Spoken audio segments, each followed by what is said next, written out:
ఓం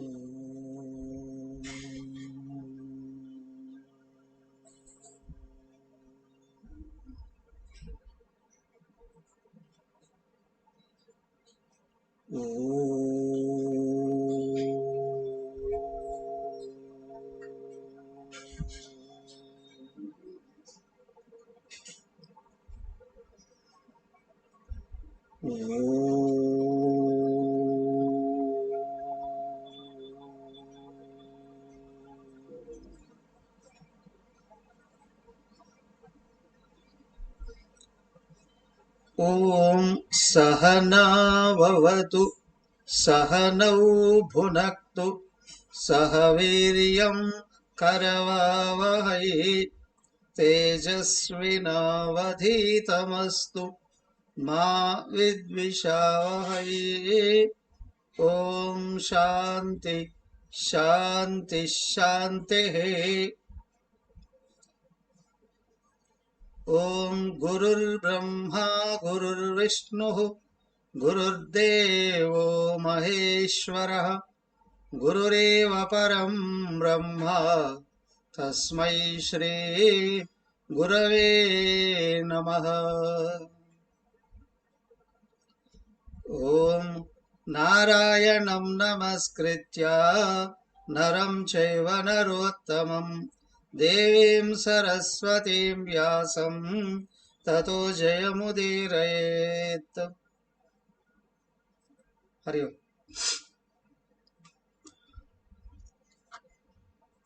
యక్ష ప్రశ్నలు.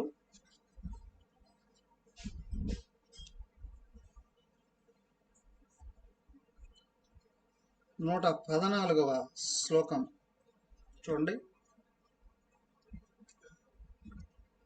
యక్ష ఉవాచ కో మోదతే కిమాశ్చర్యం కః పంథా కాచ వార్తికాః వద మే చతురః ప్రశ్నాన్ మృతా జీవంతు బాంధవాః. వాస్తవానికి యక్షుడు అడుగుతున్న ప్రశ్నలలో చివరి శ్లోకమే కదా.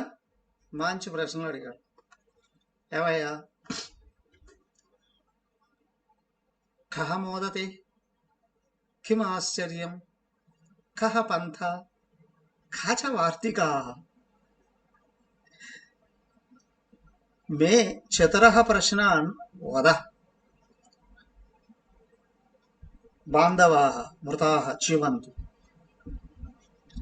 ఈ 4 ప్రశ్నలకి నాకు జవాబులు చెప్పవయ్యా, మీ తమ్ముళ్ళను బ్రతికించేస్తాను. ఏమిటివయ్యా 4? కహమోదతే, ఎవడయ్యా సుఖపడేవాడు, ఆనందంగా ఉన్నవాడు ఎవడు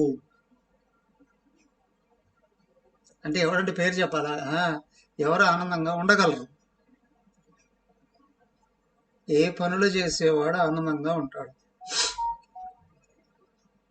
ఎలాంటి వ్యవహారం చేసేవాడు ఆనందంగా ఉంటాడు, ఏ విధంగా మాట్లాడేవాడు ఆనందంగా ఉంటాడు, ఏ విధంగా ఆలోచన చేసేవాడు ఆనందంగా ఉంటాడు. కానీ సమాజంలో ఎవరైనా ఆనందంగా ఉంటారంటే జనరల్గా టక్కుమని చెప్పేస్తాం, ఇంటి నిండా డబ్బు ఉంటే హాయిగా సుఖంగా ఉండొచ్చు కదా. మొట్టమొదట చెప్పేటువంటి కావలసినంత డబ్బుంటే హాయిగా సుఖంగా ఉండగలమండి. ఏమండి, డబ్బున్న వాళ్ళందరూ సుఖంగా ఉన్నారా? అవునా? డబ్బు లేని వాళ్ళు సుఖంగా లేరా?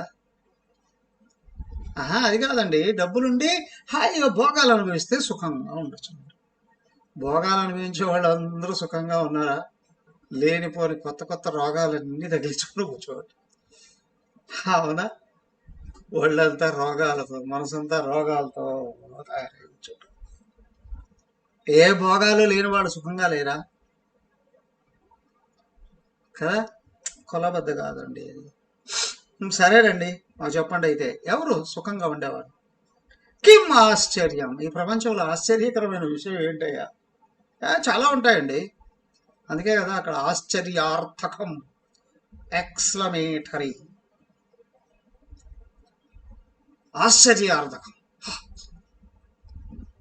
సరే, దేని చూసి ఆశ్చర్యపడాలి, కానీ జనాలు దేని చూసి ఆశ్చర్యపడుతున్నారు? ఏ విషయం ఏందో ఆశ్చర్యంగా చూడాలి. కహ పంథ. సరే గాని మనుషులందరూ నడవవలసిన సరైన మార్గం ఏది? ప్రతి ఒక్కడూ అంటాడు, మేము నడిచేదే కరెక్ట్ అయిన మార్గం అంటాడు. ఉగ్రవాదులను అడిగినా, తీవ్రవాదులను అడిగినా, రౌడీల్ని, గూండాల్ని, కూనీకూరులని, అవునా, అంతెందుకు కుంభకోణాలు చేసి దేశాన్ని కొల్లగట్టేసినటువంటి వాళ్ళని, డబ్బు కోసం జనాల్ని సర్వనాశనం చేసేవాళ్ళు, ఎవరినైనా అడగండి, మేము నడిచే మార్గమే కరెక్ట్ అంటారు, మేమే రైట్ అంటారు. కానీ అసలు రైట్ ఏదయ్యా?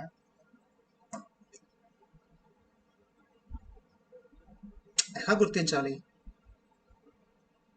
నిజంగా ఒక వ్యక్తి సరైన మార్గంలో నడిచి ఉంటే జీవితంలో చివరికి హాయిగా నవ్వుతూ బాయ్ అనేసి వెళ్ళిపోవాలి. ఒక వ్యక్తి డ్యూటీ చేశాడు, ట్రాన్స్ఫర్ అయ్యాడు. వెళ్ళేటప్పుడు వెళుతున్నవాడు బాధలో వెళ్ళినా, పంపించేవాడు బాధతో పంపించినా, ఏ విధంగా ఏదో ఒక లోపం ఉంది అని, అయ్యో వీళ్ళంతా వచ్చి వాళ్ళందరూ వదిలేసిపోతుందారే. నువ్వు మంచోడు అయితే ఎక్కడికి వెళ్ళి అందరూ అనుకూలం అవుతారుగా కదా. అలాగే ఆ చివరి యాత్ర వదిలేసి వెళ్ళిపోయేటప్పుడు ఏడు పోగొట్టు మోకంతో ఉన్నాడు అంటే నీకు సంతృప్తి కలగలేదు ఈ జీవితంలో అని. నీ జీవన విధానము, నీ జీవిత విధానము నీకు తృప్తికరంగా లేదు, నువ్వు తృప్తిగా బ్రతకలేదు, ఇన్నేళ్ళు బతికినా నీకు తృప్తి కలగలేదు, ఇంకా ఏదో ఆశలు ఉన్నాయో, ఆశయాలు ఉన్నాయో, ఎనీహో ఏది ఏమైనప్పటికీ నువ్వు సుఖంగా లేవు అనేది అర్థం. కానీ ఏది నిజమైన దారి? ఏ దారిలో వెళితే వ్యక్తి చివరికి గుడ్ బై చెప్పేయగలడు హాయిగా ఆనందంగా? కహబంధ. ఓకే దెన్ కాచ వార్తిక. ఏమయ్యా, ఏదైనా ఒక మంచి వార్త ఉంటే చెప్తావా? రోజు చూస్తూనే ఉంటామండి, న్యూస్లో కదా, టీవీలో చూసిన, పేపర్లో చూసిన, అవి కూడా కొంచెం పేపర్ 24 గంటల తర్వాత, 12 గంటల తర్వాత వస్తుంటాయి వార్తలు కదా. అదే టీవీలో కూడా కొన్ని గంటలు టైం పడుతుంది. సోషల్ మీడియా ఉందండి, ఫోన్ చేత పట్టుకుంటే చాలు, నిమిషాలలో వార్తలన్నీ అందిపోతూ ఉంటాయి. ఏమిటయ్యా ఈరోజు విశేషమైన వార్త? అన్నిటికంటే ఎక్కువైన విశేషం కరోనా అనే కనిపిస్తుంది. అక్కడ వాళ్ళు చచ్చిపోయారు, ఇక్కడ వీళ్ళు చచ్చిపోయారు, అవును, అక్కడ వాళ్ళు మోసం చేశారు, వీళ్ళు మోసం చేశారు. ఇంకా కొంతమంది రాజకీయ నాయకులు అయితే పనులు చేసే వాళ్ళ మీద దుమ్మెత్తిపోయడంలో చాలా బిజీగా ఉంటారు.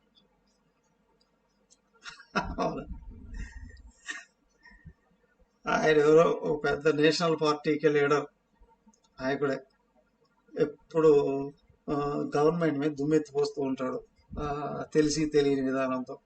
మొన్నప్పుడు అన్నాడు, గవర్నమెంట్ సరిగా పనిచేయట్లేదు, ఇక్కడ కానీ పనిచేస్తే దేశంలో ఇంతమంది ఎందుకు చచ్చిపోతూ ఉంటారు, మళ్ళీ థర్డ్ వేవ్ వచ్చి పడుతూ ఉంది, పిల్లల్ని చంపేస్తుందట. ఎవరికో వాడికి చక్కటి ఐడియా వచ్చింది. వెంటనే ఏం చేశారు, ఆ లీడర్ని, ఏంటి చిన్నపిల్లాడుగా, అవునా, కరోనా వచ్చి ఎత్తుకుంది. కరోనా తల్లి, కరోనా తల్లిని మూల వచ్చింది. వీడి 50 ఏళ్ళు పైన ఉంటాడు, వాడిని చిన్నడిగా చేసేది, వాడిని ఎత్తుకుంది కరోనా థర్డ్ వేవ్. ఏడయ్యా, ఏం విశేషమైన వార్త అండి. పేపర్లో పైనుంచి కింది దాకా చూస్తే ఏం చేస్తారు? ఏమండి నిజాలు వస్తూ ఉంటాయా? అఫ్ కోర్స్, డబ్బులు ఇస్తే వింటూ ఉన్న వాళ్ళు, ఒక ఆయన జర్నలిస్ట్ కూడా ఉంటున్నాడు, నిజమే రాస్తారా అందరూ? నిజమే రాస్తారా?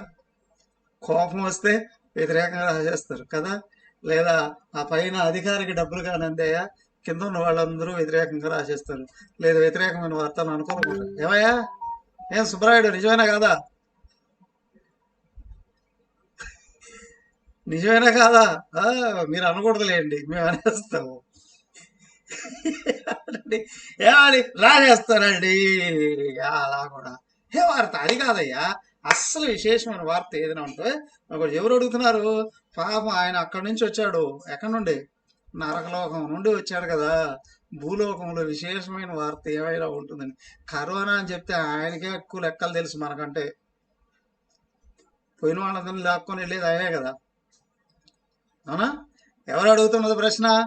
యమధర్మరాజు అడుగుతున్నాడు. ఎవరిని? ధర్మరాజును అడుగుతున్నాడు. ఈయనేమో రాజు అని సంబోధిస్తున్నాడు.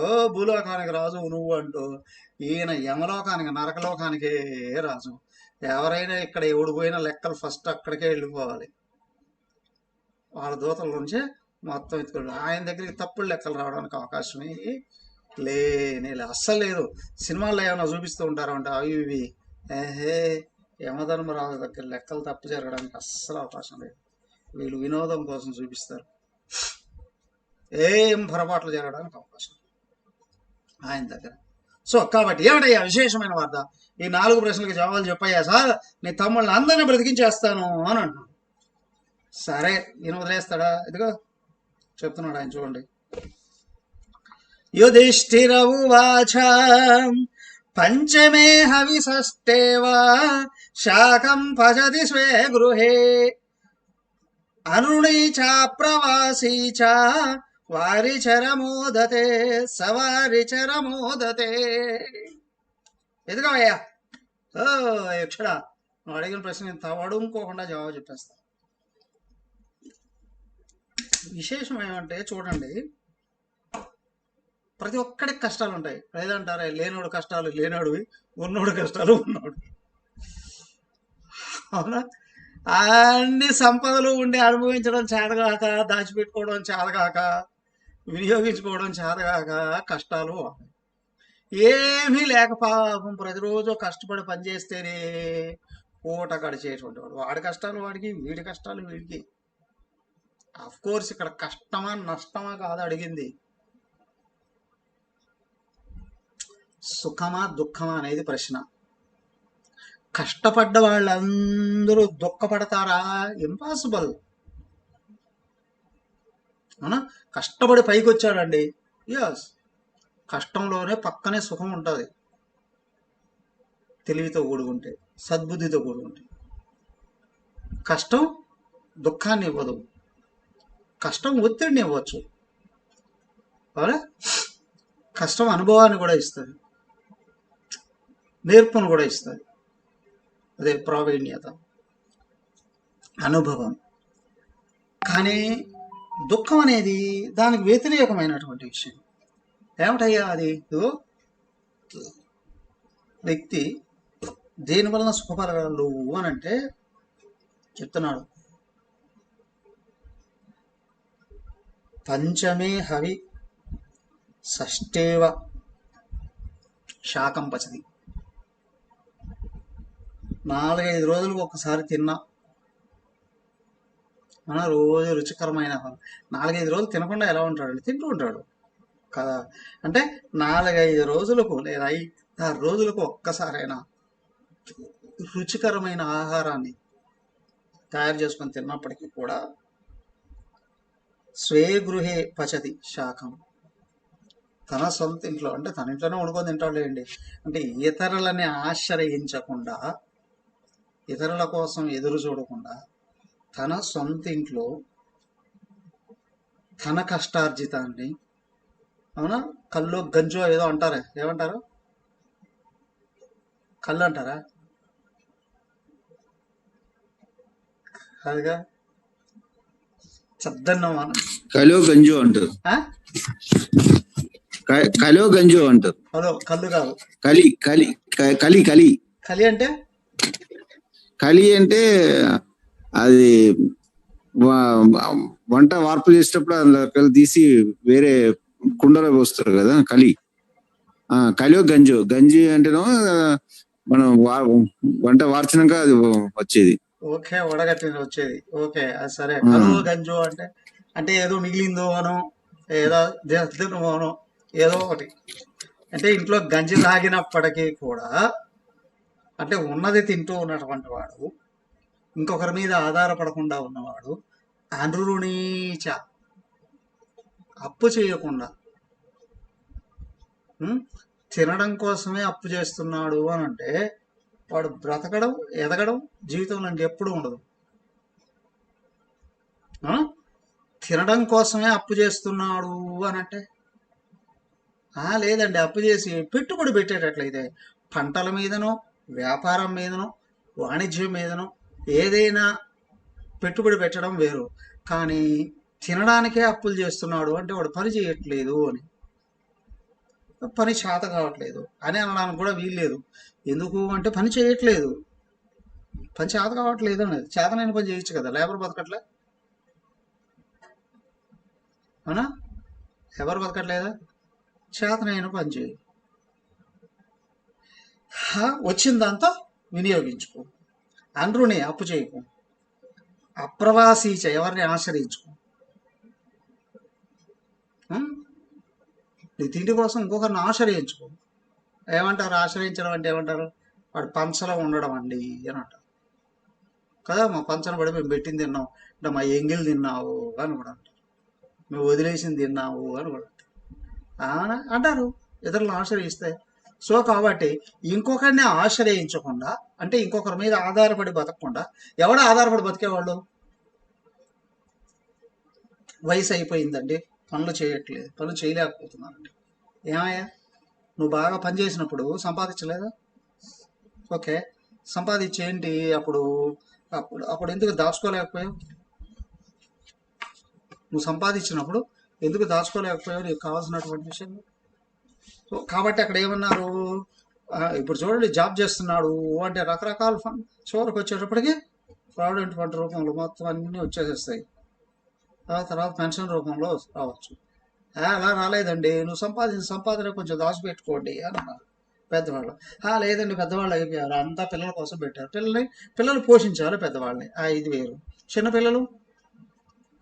చిన్నపిల్లలుగా ఉండేవాళ్ళు చదువుకుంటున్నారండి, వాళ్ళే సంపాదిస్తారు.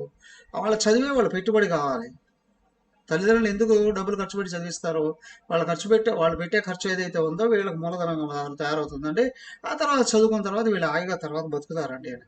అలా కాకుండా చిన్నప్పటి నుండే ఇతరుల మీద ఆధారపడి హాయిగా జరిగిపోతుందిలే అనుకొని బ్రతికేస్తే, అదే ఇప్పుడు చిన్నప్పుడు కథ చదువుకున్నాం, అది నో పెయిన్ నో గెయిన్ అని చెప్పి ఒక కథ. చీమలు మిడతలు, చీమలట చలికాలంలో ఏం చేస్తాయి? చలికాలం ఎక్కువగా పనిచేస్తాయి, అలాగే వేసవకాలం కూడా పనిచేస్తాయి కదా. చలికాలం దాచుకుంటాయి, చలికాలం ప్లస్ వేసవకాలము మొత్తం కావాల్సిందంతా గూళ్ళు కట్టుకొని అంతా తీసుకొచ్చి పెట్టుకొని దాచుకుంటాయి. వేసవకాలంలో ఎక్కువగా పనిచేసి తీసుకొచ్చుకుంటాయి. వేసవకాలం అయిపోతే వర్షాకాలం వచ్చేస్తుంది. వర్షాకాలం వస్తే ఇంటి బయటికి వెళ్ళడానికి అవకాశం లేదు, వాటికి కూడా బయటికి వెళ్ళలేని పరిస్థితులు ఏం చేస్తాయా, ఇంట్లో దాచిపెట్టుకున్నది ఏదైతే ఉందో హాయిగా తింటూ కూర్చుంటాం. అవునా? ఇప్పుడు కూడా చూడండి, కరోనా వచ్చింది, సంవత్సరం నుంచి ఏ బిజినెస్ లేవండి, జాబ్స్ కూడా లేవండి.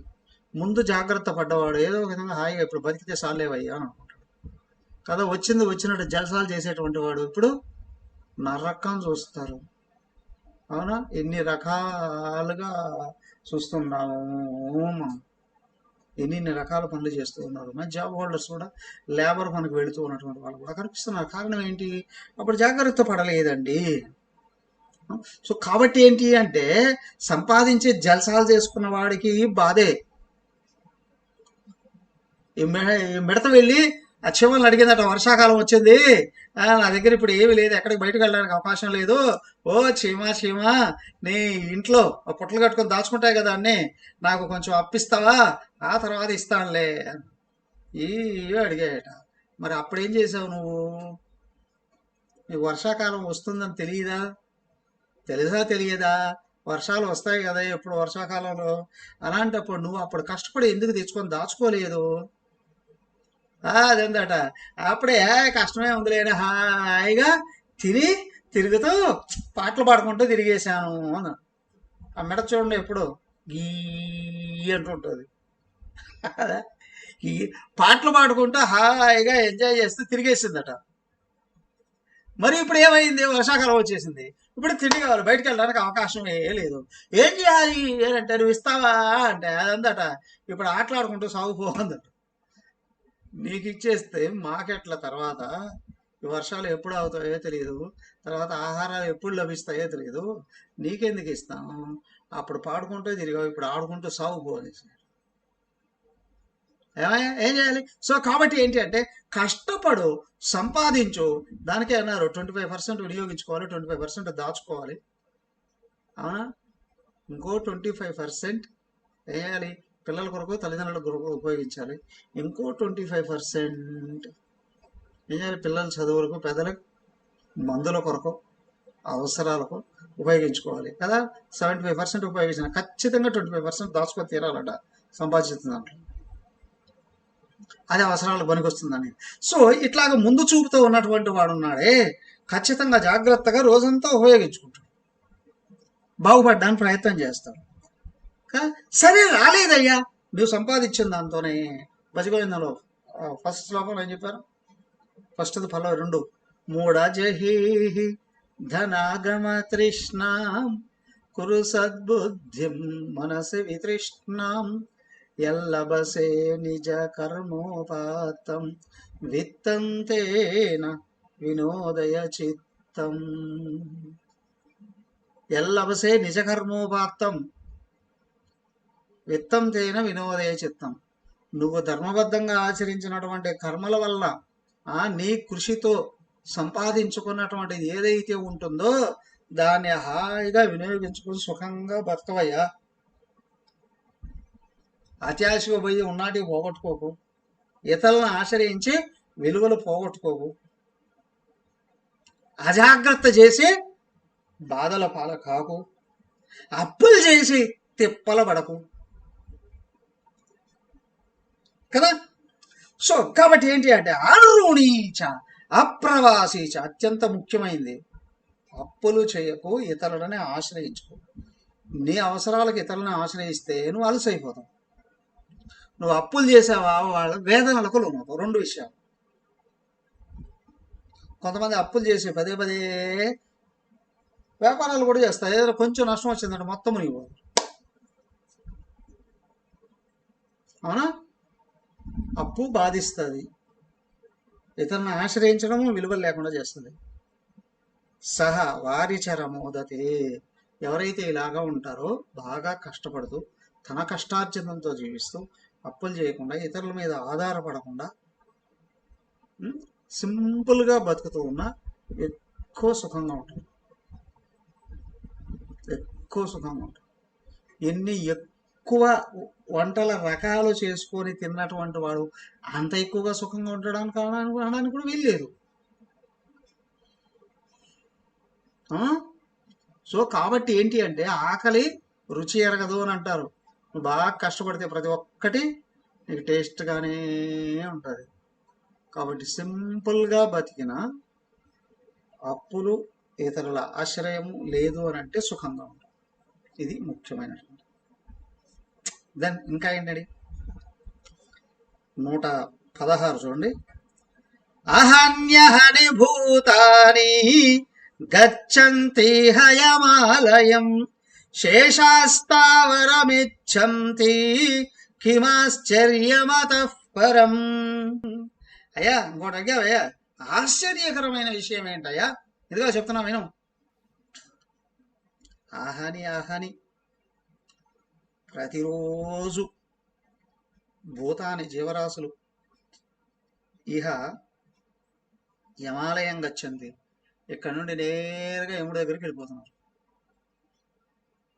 అవునా? స్వర్గానికి ఎక్కువ మంది వెళ్తారా, నరకానికి ఎక్కువ మంది వెళ్తారా? అందరూ స్వర్గానికి వెళదామని అనుకుంటారు, కానీ టికెట్లు దొరకవు అక్కడ కదా. ఫస్ట్ వేవ్ అయిపోయింది, సెకండ్ వేవ్ రాలేదు. జనవరిలో వ్యాక్సిన్ రిలీజ్ చేశారు, అలా అనౌన్స్ చేశారు అందరూ చేసుకోండి అని. ఎవడు వెళ్ళా వ్యాక్సిన్ కొరకు? అందరూ నెగ్లెక్ట్ చేశారు. సెకండ్ వేవ్ వచ్చేటప్పుడు పరుగులు తీసుకుంటూ అందరూ క్యూలు కట్టారు. వీళ్ళ వలన ఇంకా ఎక్కువ వచ్చేసింది కరోనా. ఏమయ్యా అక్కడ ఇక్కడ ఎవరు వేసుకోలేదు కాబట్టి ఏం చేశారు వాళ్ళు, ఆ తయారు చేసిన వాళ్ళు ఇతర దేశాలకి వాళ్ళని అడగడం వల్ల వాళ్ళకి పంపించడం మొదలుపెట్టారు. అంత ఎక్కువగా అక్కడికి ఆర్డర్స్ వచ్చాయి, వెళ్ళిపోతున్నాయి. ఇప్పుడు మళ్ళీ విమర్శించడం, ఆ గవర్నమెంట్ మాకు ఇవ్వలేదు, ఈ గవర్నమెంట్ మాకు ఇవ్వలేదు. ఏం చేశారు మరి మధ్యలో? ఏం చేశారు? ఆపదొచ్చి మీద పడితేనే, మిన్ను విరిగి మీద పడ్డప్పుడే బాధలు తెలుస్తాయండి. అంతవరకు ఎవడో జాగ్రత్త పడడండి కదా. అలాగే ఇక్కడ కూడా ఏంటి అంటే, అందరూ అలాగే వెళుతున్నారు. అందరూ స్వర్గానికి వెళతామండి, స్వర్గానికి వెళదామండి అనుకుంటారు. కానీ అక్కడ ఎవరికి అసలు రోడ్డు ఎక్కడ ఉంది, అక్కడ వెహికల్స్ ఎక్కడ ఆగుతాయి, ఆ టికెట్లే ఎక్కడ తీసుకోవాలి అనుకుంటే దానికి విలువ ఎంత ఏంటి ఏమి ఆలోచన కూడా చేయరు.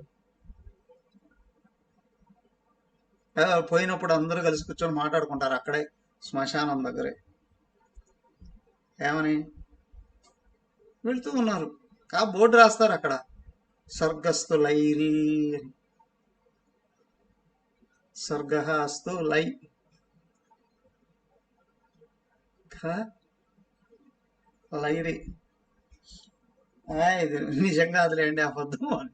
స్వర్గానికి వెళ్ళాడండి అంటే ఇది అబద్ధం అండి అన్నట్లుగా. నిజమా అండి స్వర్గానికి వెళ్ళాడా? ఎవడు చూశాడు? కానీ అక్కడ మాత్రం రాస్తారు. కానీ అందరూ ఎక్కడికి వెళ్తున్నారు అందరికీ విషయం తెలుసు, కానీ బయటికి చెప్పరు. శేషాహ స్థావరం ఇచ్చింది. నిన్న మొన్నటి దాకా ఎంత బాగున్నాడండి, సడన్గా పోయాడండి. వాడు పోయాడు సరే, నువ్వు చేసి పాడు మాట ఎందుకు మాట్లాడతావు అని అంటారు కదా. ప్రతి ఒక్కరు ఏమనుకుంటారు? శేషాహ స్థావరం ఇచ్చింది, అందరం ఇక్కడే ఉందామండి, ఇక్కడే ఉంటాం, అందరం కలిసి కట్టుగా ఇక్కడే ఉందామండి, పొరపాటుగా కలిసి కట్టుగా వెళదామని ఎవడు అనడు కదా. నువ్వు వెళ్తున్నా వస్తావా అంటే ఎవరైనా ఇష్టపడతారా? అబ్బే అస్సలు ఇష్టపడరండి, వెళ్ళడానికి ఎవరికి ఇష్టమే ఉండదండి. కానీ కిమ ఆశ్చర్యమో తహపరం, దీనికంటే ఆశ్చర్యకరమైన విషయం ఏముందయ్యా. ఎందుకంటున్నాడు అని అంటే, పరీక్షలు దగ్గరకు వస్తున్నాయి కదా అని వివేకవంతులు స్కూల్లో జాయిన్ అయినప్పటి నుండి పాఠాలని చక్కగా శ్రద్ధగా చదివి వాళ్ళకి వాళ్ళే పరీక్షలు పెట్టుకుంటూ ఎప్పటికప్పుడు ప్రిపేర్ అవుతూ రివైజ్ చేసుకుంటూ పరీక్షలు వచ్చినప్పుడు హాయిగా పోయి రాసి వచ్చేస్తారు. ఈ లోపల బాగా నాలెడ్జ్ వస్తుంది, వీళ్ళకి ఏ భయం అలసడే అలసట ఏమి ఉండవు. ఎందుకు? లోపలంతా అర్థం చేసుకోవడం కూడా జరుగుతుంది. కానీ పరీక్షల ముందు పుస్తకాలు పట్టుకున్న వాడికి అలజడే అలసట. అవునా, చదివినా గుర్తుండదు, గుర్తు ఉంటుందో ఉండదో అని భయం, గుర్తు ఉందో లేదో కనిపించదు. వీళ్ళకి ఎత్తు పరీక్ష రేపనగా ఈరోజు పుస్తకం పడితే వాడి పరిస్థితి ఏంటి? ఏం చేస్తారు తెలుసా? చాలా మంది ఇప్పట్లో కొన్ని అవకాశాలు లేవు, కానీ ఎందుకు వాళ్ళు ప్రాజెక్టులోనే అవి ఇవన్నీ ప్రాక్టికల్స్ అవి ఎన్నో అడుగుతారు. ఇంకా కొన్నిటికి అయితే ఇంతకుముందు అయితే పరీక్ష రేపనగా ఈ రోజు రాత్రి భోజనం చేసేసి కూర్చున్నాము, 4-5 క్వశ్చన్ పేపర్లు పట్టుకొని అన్నిటిని కలెక్ట్ చేసుకొని సెలెక్ట్ చేసుకొని రాయాల్సింది 5. వాడు 4 లాటరీ తీసుకుంటాడు కదా. వాడు చదివేసి వెళ్తాడు, 2-3 వస్తాయి, 20 మార్కులకు ప్రశ్న. వాడు కరెక్ట్గా 2 రాసినా పాస్ అయిపోవచ్చు, 3 రాస్తే కొంచెం ఎక్కువ మార్కులు వస్తాయి. చాలు, ఏముంది, రాత్రి 2 గంటలు చదివి అయిపోయిందండి పరీక్ష. వాడు పాస్ అయ్యాడు అంతవరకే, వాడికి ఏ నాలెడ్జ్ రాదు, వాడికి ఏ కాన్ఫిడెన్స్ ఉండదు కదా. ఒకవేళ పాస్ కావచ్చు, కాకపోవచ్చు కూడా. పరీక్షలు వస్తాయని తెలుసా తెలియదా? సంవత్సరం రోజులు నువ్వు ఏం చేశావు? ఆడుకుంటూ పాడుకుంటూ కదా, ఎక్కడెక్కడో తిరిగి ఏమేమో చూస్తూ ఏమేమో చేస్తూ సమయం అంతా వృధా చేసుకున్నటువంటి వాడు చివరికి ఏమవుతాడు? ఇవన్నీ ఒక ఎత్తు, ఇంకొంతమంది డబ్బులు ఉన్నాయి కదా, డబ్బులు ముఖాన్ని కొట్టి సర్టిఫికెట్లు కొనేసేటువంటి. అవునా? అలాగే డాక్టర్లు, ఇంజనీర్లు కూడా ఇట్లాగే చేస్తే వాళ్ళు కట్టిన ఇల్లు రోడ్లు ఉండవు, బ్రిడ్జీలు అసలే ఉండవు. వాళ్ళు వైద్యం చేస్తే ఎట్లా ఉంటుంది? ఎవరో హాస్పిటల్ చుట్టూ శ్మశానం. ఒక ఫ్రెండ్ వచ్చి అడిగాడు, ఇదేంటరా పోయి శ్మశానం దగ్గర హాస్పిటల్ కట్టుకున్నావు అని. అన్నాడట, నేను కట్టినప్పుడు ఏం లేరు, మంచి పొలాలు ఇక్కడ, ఆ తర్వాతనే శ్మశానం వచ్చేసింది. ఎలా వచ్చింది? అవునా? ఎక్కడో దూరం నుండి తీసుకురాలే. ఈ హాస్పిటల్లో పోయిన వాళ్ళకి అందరికీ ఆ పక్కనే సమాధులు చేస్తూ ఉంటే అది శ్మశాన భాగం, మరి మధ్యలో హాస్పిటల్ అయిపోయిందండి. అలాగే అయిపోతాయి. ఏంటి, చదువులు కూడా అలాగే ఉంటాయి కదా. అలాగే ఇక్కడ ఈ భూమి మీద గొప్పతనాన్ని సంపాదించాలి అని అంటేనే ఎంతెంత కష్టపడాలి. బిజినెస్లో పైకి రావాలన్నా, రాజకీయాల్లో పైకి రావాలన్నా, జాబ్ సంపాదించాలన్నా, డబ్బు సంపాదించాలన్నా ఎంత కష్టపడి తీరాలి. సరే కానీ చనిపోయిన తర్వాత ఎక్కడికి వెళ్తామనే విషయం చచ్చేదాకా ఆలోచన చేయవా? అవునా? శాస్త్రాలన్నీ ఎందుకు చెప్పాయి? చెప్తున్నాయి కదా, పురాణాలు, ధర్మశాస్త్రాలు, ఇతిహాసాలు. నువ్వు ఇలాగా కర్మలు చేస్తే స్వర్గానికి వెళ్ళొచ్చు, పితృలోకానికి వెళ్ళొచ్చు, బ్రహ్మలోకానికి వెళ్ళొచ్చు, వైకుంఠానికి వెళ్ళొచ్చు, అవునా, కైలాసానికి వెళ్ళొచ్చు. ఇంకొంతమంది వస్తారు బడుద్దాయిలు, అప్పు చేసి పప్పు కూడా తినరా బాబు అనేవాడు, నాస్తిక వేదవులు. వాళ్ళేమంటారు, పైలోకాలు ఎక్కడున్నాయో ఇక్కడే ఈతలని వేధించైనా సరే నువ్వు ఎంజాయ్ చెయ్యి అని అంటారు. వాడు ఏమవుతాడు ముందే చెప్పుకున్నాగా, నాస్తికుల యొక్క జీవితం ఏమవుతుంది అనే విషయం ఆల్రెడీ అయిపోయింది. సో కాబట్టి ఏంటి అని అంటే, నీ కష్టార్జితం మీద నువ్వు వృద్ధి కావాలి అని అనుకునేటట్లయితే ఏం చేయాలి? ఇక్కడే కష్టపడతావు. కానీ మరి దేహం వదిలేసిన తర్వాత ఏ గతి కావాలి అని అనుకుంటున్నావు? ప్రిపేర్ అవ్వు ఇక్కడే. చెప్పారా లేదా? నువ్వు ఏ లోకానికి వెళ్ళాలి అని అనుకుంటే ఇక్కడి నుంచి అప్లికేషన్ పెట్టుకోవచ్చా అండి? నువ్వు ఆచరిస్తూ ఉన్న కర్మలు, నువ్వు పెంచుకుంటూ ఉన్న గుణాలు, నువ్వు డెవలప్ చేసుకుంటున్న పుణ్యం నిన్ను ఆయా లోకాలకే తీసుకువెళ్తుంది. ఆహాని భూతాని గచ్చంతి యమాలయ. అందరూ వెళుతూనే ఉన్నారు యమలోకానికి. కానీ మిగతా వాళ్ళందరూ హాయి ఇక్కడే ఉందామండి, ఇక్కడే ఉంటామండి అని అనుకోవడం కంటే ఆశ్చర్యకరమైన విషయం ఇంకొకటి ఏది ఉందయ్యా?